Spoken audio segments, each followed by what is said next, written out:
Thank you very much for joining this discussion, and I would like to make it live and vibrant, and please share your experience, and also you can comment on or intervene what your colleagues have said. But here I would like to start with Lasse. And Lasse, maybe you could share what is your experience in Finland and how businesses adapt to the, or how they prepare to the upcoming new eFTI regulation. Okay, thank you. First of all, it's very nice to be here.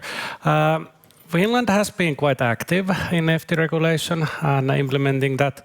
Of course, it all started on the authority collaboration. So Finland had a group of authorities which started to discuss how they could utilize and all that. Then we did kind of first pilot, which was interviews and study for the economic operators, but also for the authorities, what they see there, how they could link that. We saw, for example, in Eva's presentation that FT is one piece in this puzzle, so we need to connect those dots. I was a little bit waiting when that picture will be finalized there. But yeah, so how FT is connected to the other topics, other regulations, other requirements that comes from the authorities or from the economic operators. Then Finland is one of the beneficiaries in FT4EU project, which of course gave us more resources to do also piloting. And piloting is one of those keywords when we go on the economic operators at this point, because FT platform regulation, it's still on the table of EU Commission, so we are still waiting that it will be frozen and we will have the final version. But anyway, we can do piloting, of course, already, and we can engage companies to do those pilots. Now, how it happens in Finland, it's kind of case by case. So we have, let's say, for air cargo industry, let's then discuss with somebody who is operating there. If it's on road transportation, let's look some SME companies or some larger ones. So it's more case by case. We have also considered so that now, let's say next year, when the FT regulation also for the economic operators is more mature, then we can put more pressure also for the economic operators. Thank you very much. We also try to follow what neighboring countries seek to implement and how successful they are in order we could be in line with the progress as well. I'm just having in mind Lithuanian public and business sectors. And now I would like to move to Tomas and to ask how business environment for the logistics sector will change, and what will public authorities do, and what they plan to do in order to meet the requirements of the EFT regulation. Yeah, thank you for your question. And probably I can speak for the whole public sector, because we're involved just in a small place in the logistics chain, and as our institution, our control authority, and we are that bad guys who stop vehicles on the road in the bad condition, in bad weather, and we are checking. So now, while we are sitting here in this panel discussion, my colleagues perform some roadside checks, and it takes about 30 minutes, 40 minutes. If it's vehicle, driver, and carrier, it's in line with regulation. So basically now we are like in a dark room, and FT can provide for us like a light, and because it is possible for us to make some targeted checks on the roads, and we'll be avoiding some, like we say, clean checks, if it's okay with vehicle, if it's okay with cargo, so we don't stop such vehicles on the road.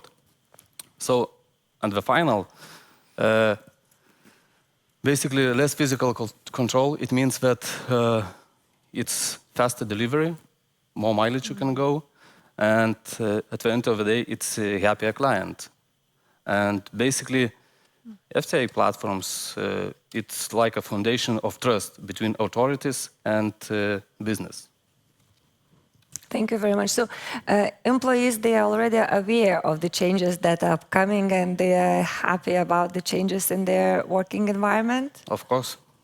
Of course. Okay, good to know. And Rugilė, Transport Innovation Association usually takes a role of mediator and tries to connect those two sectors by gathering the interests, the needs from the business sector and to bring to the governmental governance people for them to implement and to meet the needs from those who will be working in the business environment. So is association successful in this role? Well, we were among the first ones to start talking about eFTI in Lithuania and the need for piloting, for testing, for joining the first pilot studies and bringing our institutions in the formats of DTLF and other, intergovernmental and international projects. So for that, I would say we have been successful. We have some of our members who are part of this FT for All project, eFTI for EU project. But not only that, we have been building awareness about eFTI for about 5 years from now, and we help and advise logistic companies who plan to invest, let's say, in CMR solutions. So we try to update them when the platforms are coming out so that they can already choose the tools which would be FT platform compatible and so on. And our association is a place where logistic carriers meet the IT solution providers and can exchange ideas what is needed and what is necessary to implement. But of course, it's a long way away still, because the FT platforms is being developed, and it's still I would say at least 2 years before the show is on. So I think in a few years' time it will be very good, this collaboration among IT solution providers and logistic carriers and government organizations. Thank you. So Arvydas, what is business's approach towards the new regulations? So maybe you could provide the business perspective here. What are the needs from your side? Thank you for inviting. Nice to be here and talk about it. Already that fact says that we are all in for the progress in this business, and we truly believe that having FT will how to say, make all transportation processes cleaner and better. So we are all in for it. What are the needs? First of all, that the previous presentation was I saw a very good how to say a note saying there will be needed tools for mass adoption. So from our perspective, or from my perspective, I should say that we need to think about that already now. Because I can give you an example that we had been testing, as colleague who said that case by case. So we had a case in our company in Netherlands where our trucks are delivering containers from a big factory to a container terminal. Yeah, so this company has implemented eCMR via a provider, IT provider. They have integrated into their own TMSs. All good. We were integrated as users in that. We started doing, so everything was running smoothly. We were receiving data via API. So it's how to say, a very good experience, and really saves time and quality, and makes data quality much better. But at some point we decided to use subcontractors. And here we hit a snag. So the company does not want to connect them. They need API so that they would receive the data. They do not want to connect the provider does not want to connect that company to their system via API. So there were troubles, and we were going on this platform only for, how to say, for the record. But technically we were delivering again paper CMIs. We have CMRs. Yeah, so the main question and concern is this tools for mass adoption, and how shippers, carriers, subcontractors, consignees will be able to connect transborder via various systems and so on and so on. So there will be many big shippers and small carriers. There will be big carriers and small shippers. There will be old school companies who are afraid of that, and that can be either a haulier or a shipper. And someone can ask, no, sorry, I still need the paper CMR. So what will be the obligations? I do not know that. If shippers will be obliged to sign, or consignees will be obliged to sign. So there's those questions should be answered, I think, before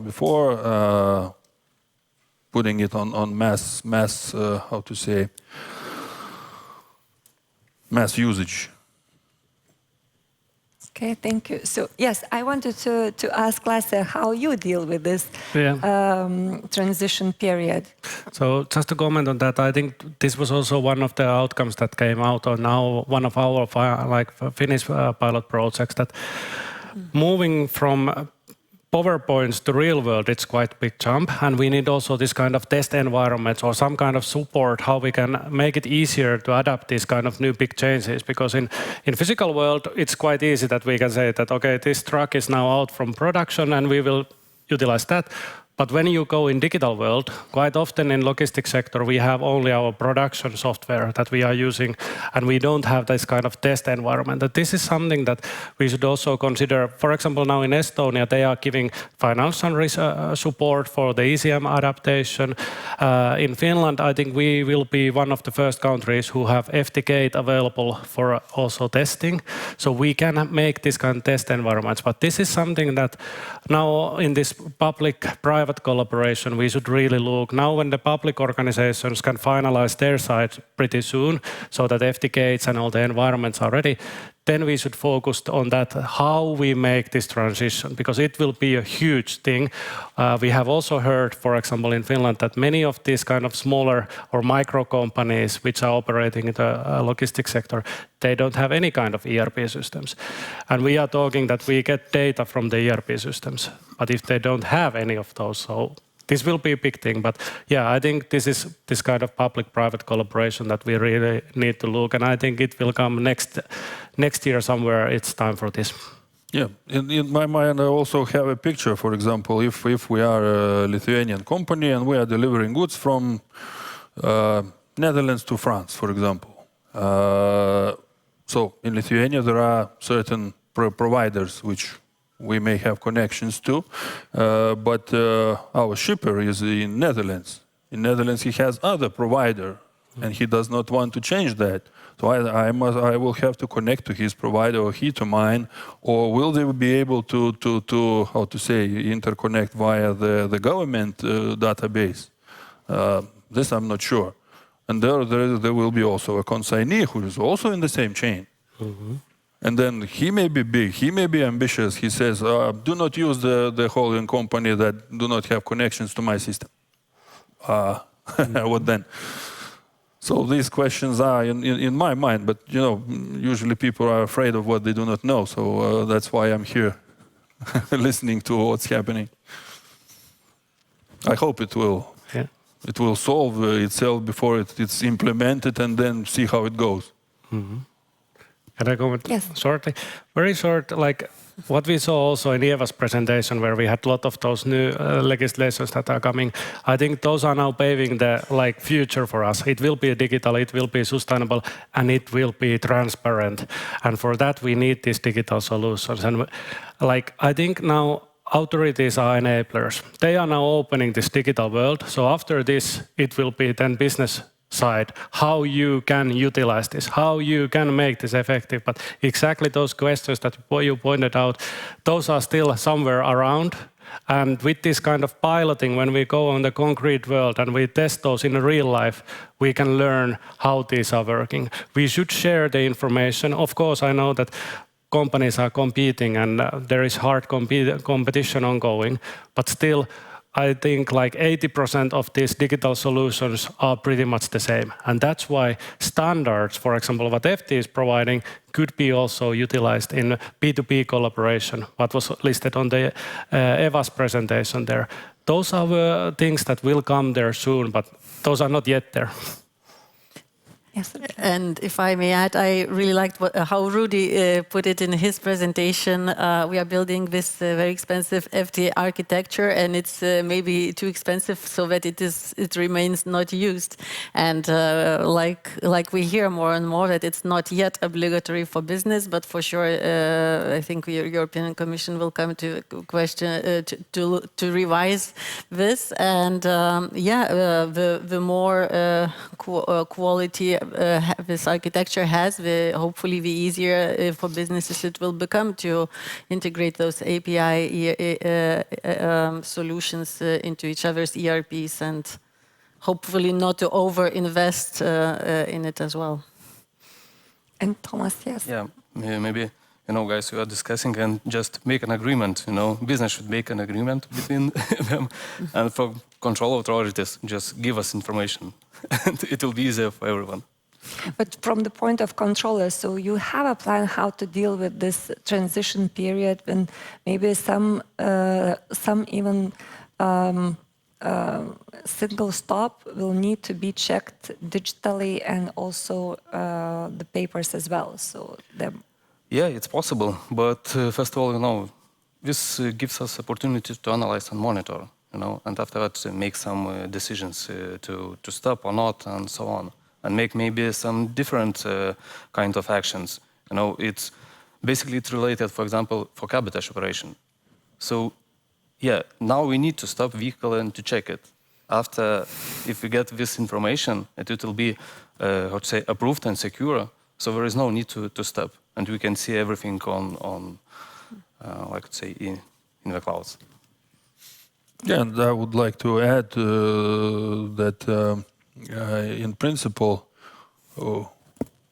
we as company, we are doing everything by the law. We try everywhere as much as possible. So, but we see an opportunity that when it all will be digitalized, all will have to work in the same environment, and our competitiveness will grow. So that's our opportunity. Yeah. Yes, Lasse. That's a very good point, because this is one of those topics that has been in discussions many times, that there are always some companies who wants to stay on manual processes and on paper because of reasons that they don't want to show everything what is happening there. And exactly this kind of like advanced or pioneering companies who are ready to go on digital, they know that they can be transparent also. But this is a good topic, that there will be always those companies who are against digitalization. Yeah, but all will be equalized by the law. Yeah. And now I would like to step a little bit further, referring to the geography of transport and logistics businesses as such. It is not closed in one country or European Union. So how the operations, the digital exchange of data will be conducted when the businesses go beyond EU borders. Have you already prepared for that? Maybe we could start with Lasse. This has been in discussions already, for example, under FT also. So can we make this kind of EU border FT gates, which are kind of adapters, what is coming outside the EU? I haven't seen those in action yet, but in discussions, yes, those are there. We have, if we compare, there is ICS2, for example, in the customs sector, they are using this kind of solutions also, where they are asking this kind of pre-information for all the cargo that is imported in the EU. So it's doable, but how to do and who is paying that, those are still the questions. So, Rugilė, what would be the perspective from the members, maybe of the association, on this question? Well, of course, EU is a large trading partner for other markets across the world. So we must find solutions how to not stop inside EU, because the goods are really traveling much more broadly. So, of course, the customs data is here a big fish to fry, and there are talks that maybe custom data should be part of these initiatives, and how to onboard the accession countries, the countries who are still on the negotiations to join the EU. So for certain, there is a lot of interest in that. We hear initiatives, also Rudy mentioned, this goods passport or goods passport ID initiatives, where and especially in such a conflict time and times of uncertainty and times of conflict, we must have a good overview how we monitor sanctioned goods, how these sanctioned goods travel, how we must ensure that they don't reach the destination where they are not supposed to reach. So there's clearly lots of rationale in making this bypass the EU and onboard more countries to join into this digitalization of data around goods and around transportations. Yeah, thank you. Tomas, what would be the perspective from Road Safety Administration? Yeah, I think it depends from the third countries, you know, if they want to join, so they join. But of course, there is now it's not an obligatory, you know, and it's not an obligation to use it. But of course, we will just focus more on them on the roads. Just it. Yeah. So, what might be the barriers for the international businesses, Arvydas, having digital data and transporting goods beyond the EU borders? We are not working in that sector, so I haven't really considered that question.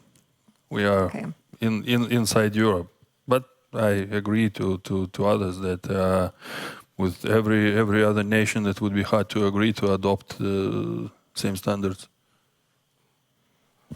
That's a big challenge. Okay. Yes, Lasse? Maybe one more comment is that, like, we have those couple so-called low-hanging fruits, let's say Norway, Great Britain. Those are maybe those easy adapters which have so much transportation already on the EU side also. So maybe we need to look those. And in FT4All project, that is one of the topics also that we will study there during that project lifetime. Yeah. So in 2027, the FT gates should be already in full scale operations, and they should accept digital data from economic operators. So what it needs to be done in order those FT gates in all member states would not be just a system that is not used and soon gets out of date. So what would be your suggestions how businesses should move forward in order to get this benefit created by the European Union funds? That's an interesting question. Yeah, I think we should look the big picture. Like FT is one, it will give us kind of like guidance and a standard. So let's use those as a foundation and build above that. So when public sector is enabler, now companies can really use their imaginations. We have a lot of horizon funding. We have different kind of national funding that can be used for the innovations, for the research and innovation actions. We have good research organizations which are also supporting those. But typically, at least what I know, transportation companies has not been that active on that sector. So innovations, I think during the COVID times we saw quite much like development. I don't know was that innovations, but it was development so that we took this kind of digitalization leap. So now we went past of that like a legacy of non-digitalization, and now pretty much all companies, how they are operating, there is some kind of digitalization available. We can see that in home deliveries or whatever. Now those are happening automatically without any signing anymore. So I think companies should be more active now looking how they can really change. As Eva was saying that logistic companies are made for transportation. How you are moving goods from place A to B. But now we need this transparency, now we need reporting. And you can't do that without digitalization. So in that sense, I think we should look the big picture and use this FTI as one of the assets for this development and build above that. For example, add CO2 emission calculation for there. From FTI dataset, you can get, let's say, 80% of that data that is needed. Add a little bit above that, and then you have better data set and something that you can use for other topics also. And is Finnish business investing in their digital transformations internal? I mean, I think they should, but and they are maybe big ones that they are doing that. But we have many smaller companies which they don't have this kind of resources. They don't have human resources. They don't have finance so that they could really do this kind of like real investments or development. So they are continuing their daily life there. Oh, thank you. Rugilė? Sorry. Okay. If I can. There is a possibility you take the well-known company Google. When everybody goes and searches there for free, it's very, very, very handy tool. So, but when you go deeper, you want to add or something, then you start to pay. So for the IT companies, they could also develop such platform tools that for basic needs the companies could use that.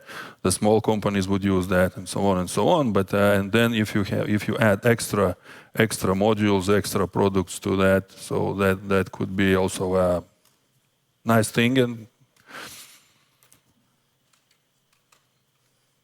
nice thing. That would be a nice thing. So, Rugilė, what is the association planning and its members, of course, in order to get the most of the benefits in 2027? No, but I would like to continue what Arvydas mentioned. It's exactly that. Of course, the how to get FTI rolling, right? So it needs users. So companies, the consignors, the consignees, and the carriers must start somehow using it. So what we are witnessing is that large companies, and in Lithuania, as you know, we have some really large companies. They are investing already in digital solutions, in even very expensive artificial intelligence solutions, and to prepare to FTI, it will be really easy for them. But like Arvydas was saying, yeah, there always be a large chunk of small companies who may not be able to buy a very expensive system on their own. But so that's why it's important to have this open source shared platforms to get them used, to lure them into using it, and for them to get used for this. But we, as association, we also try to talk to government that there will be a need for support especially for small companies who want to go towards use of digital data, use of eFTI, use of artificial intelligence. Because for smaller players it will be a significant step to make, but I do think it is inevitable, and we see when the senders and the receivers are starting using that, so the carriers will most inevitably will need to adapt and also start using this. And it's not only that, it's like carbon reporting companies. For sure, we cannot do it on Excel or on paper. We must use the digital solutions with tachograph initiatives. Of course, it's only digital. It doesn't make sense to do PDFs. And for authorities like Road Safety Administration, of course, it will be much easier. So I see it will come, but we will, for this first step, we will need support, and our association is trying to bring that in, or at least get a dialogue started about this, because FT needs users. Yes, for sure. So, Thomas, what would be your perspective from the controller side? Yeah, so I think if it will be successful, it depends from the business. It should be. We should use it not selectively, as we see sometimes that electronic documents, it leaves a mark in history, and paper document you can just throw away it and you can't control it. So in some cases it's a good way to, for us, yeah, it's of course it's a good way to control. But if it's like Rudy said, maybe it will be like obligatory to use this, but it's. Like in daily life, when it's obligatory, you are not so happy. You are happy when you can choose, use it or not. But of course, at the final of the day, for the control authorities, we just follow the philosophy that not the business are dishonest, and just to relax and not check everyone. This system is not for check everybody and everyone and everywhere. So as soon as businesses go digital, so they will be more transparent, so there will be not less work for you. Yes. Thank you. And Arvydas, so Arijus will be the first company to go digital and submit digital documents, and you will be ready by 2027 to use the benefits? Yes, of course. If not the first, then one of the first. So, yeah. And how do you see this, the whole ecosystem and the competitiveness from your side? So you believe that those companies which will go digital, they will be in higher competition than, and what will happen to those who will be late with the digital transformation? Sorry, I forgot my crystal ball at home. But yes, now it is like what would happen and how would happen if I see, how to say, in the end the faster we just heard how our Minister of Transport said the faster will eat the slower. So the same will happen here. Maybe the faster will not eat the very, very big and strong ones, but the slower will be eaten. Okay. So we want to be one of those fast ones. Okay. So thank you everyone for this nice and I hope useful for the audience discussion. Let us continue during the lunch, which as far as I know is already ready, and wishing everyone interesting networking for the next part of the Transport Innovation Forum. Thank you very much. Thank you.